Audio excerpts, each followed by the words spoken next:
Sir, how is your experience with Namrata? Very nice artist, very nice night बोल दिया मैं। हिंदी में, हिंदी में। हाँ, बहुत अच्छी आर्टिस्ट है ये, बहुत अच्छी खूबसूरती के बारे में तो मैं नहीं बोल सकता, क्योंकि खूबसूरत चीजों की तारीफ नहीं की जाती है। हम गुलाब को कितना खूबसूरत बोल सकते हैं, तो ये लाइक दिस गुलाब, ये गुलाब की तरह है, इनको छुआ नहीं जा सकता है, सिर्फ इनको देखा जा सकता है। और ये इतनी खूबसूरत के साथ साथ इतनी खूबसूरत नेचर के साथ है। और मेरी शुभकामना है नम्रता के साथ कि जीवन में बहुत आगे जाए।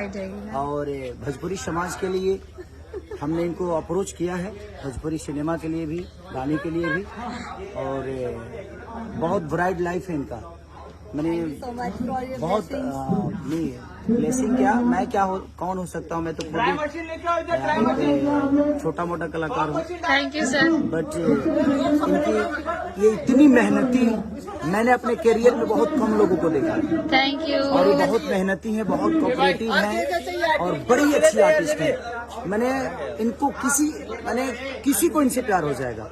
Thank you sir. मुझे हो गया यार, थैंक आगे यू। जा रही है तो अब मुझे सपने में तो आएंगी। Thank you.